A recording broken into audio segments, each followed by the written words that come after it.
कई बार हम अपने क्लोज रिलेशनशिप में बहुत ज़्यादा हर्ट फील करते हैं, बहुत जल्दी हर्ट हो जाते हैं। तो ऐसा क्यों होता है? इसके पीछे मेन रीज़न क्या है? तो एक स्टेटमेंट है, जिस स्टेटमेंट को अगर हम समझ लें तो बहुत सारी चीज़ें क्लियर हो जाएँगी। वो ये है कि people don't hurt, expectations do. यानी कि लोग हमें चोट नहीं पहुँचाते हैं, हम लोगों से जो उम्मीद रखते हैं, उस उम्मीद के कारण हमें चोट पहुँचती है। आप उन लोगों से हर्ट नहीं होते जिनसे आपने कभी कोई उम्मीद नहीं रखी है। अगर वो आपके लिए कुछ कर देते हैं तो इनफैक्ट आप बहुत ज़्यादा ग्रैटिट्यूड फील करने लगते हैं। आप हैप्पी फील करना शुरू कर देते हैं। लेकिन जो हमारे क्लोज़ वन होते हैं, हम क्लोज़ वन्स के साथ में सबसे ज़्यादा एक्सपेक्टेशन अटैच करके रखते हैं और उस एक्सपेक्टेशन के कारण ही जब वो एक्सपेक्टेशन मैच नहीं होती, तो क्या होता है, हम अनईज़ी फील करते हैं, हर्ट फील करते हैं। तो एक्सपेक्टेशन कैसा है? एक्सपेक्टेशन रखना ऐसा है कि जैसे हम हर्ट को इनवाइट कर रहे हैं।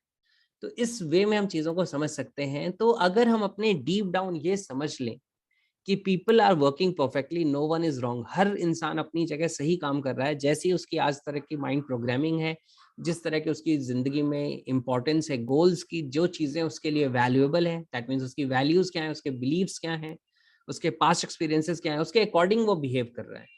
और हम उससे एक्सपेक्ट करते हैं किसी और तरीके से बिहेव करने की, तो डायरेक्टली तो बिहेवियर चेंज होने वाला नहीं है। क्या हमने उसके बिलीफ्स पे काम किया है, उसकी वैल्यूज़ पे वर्क किया है, उसके पास्ट एक्सपीरियंसेस को हमने ट्रांसफ़ॉर्म किया है, चेंज किया है, राइट? और बहुत सारी और ऐसी चीज़ें, ऐसे फैक्टर्स जो किसी इंसान के बिहेवियर को डिटरमाइन करती है। तो अगर वो चीज़ें चेंज नहीं हो रही हैं, तो बिहेवियर डायरेक्टली चेंज होने वाला नहीं है, क्योंकि बिहेवियर कॉन्शियसली अगर कोई चेंज करेगा भी, तो फॉर टाइम बीइंग करेगा, थोड़ी देर के बाद वो रीसेट हो जाएगा और वो वहीं पहुँच जाएगा जैसा वो था।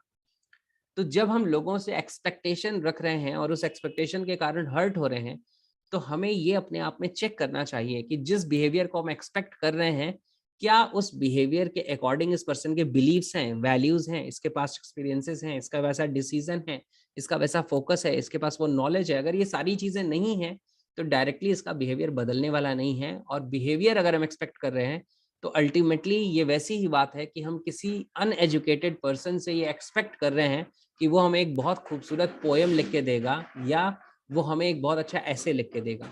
क्योंकि वो लिखने के लिए उसे जो नॉलेज चाहिए, वो नॉलेज एग्ज़िस्ट नहीं करती है, वो नॉलेज उसके पास है नहीं। वो जो बेसिक्स चाहिए, वो बेसिक्स मिसिंग, और इसलिए वो रिज़ल्ट्स नहीं आ रहे, राइट? तो इन चीज़ों पे हमें वर्क करना है और इन चीज़ों पे हमें ट्रांसफ़ॉर्मेशन क्रिएट करना है। तो हमें ये समझना पड़ेगा कि ये गहरी एक अंडरस्टैंडिंग की ज़रूरत है कि जो बिहेवियर हम एक्सपेक्ट कर रहे हैं, उस बिहेवियर के लिए वो इंसान कई बार प्रिपेयर्ड नहीं है। और अगर फिर भी हम एक्सपेक्ट कर रहे हैं, तो who is at fault, right?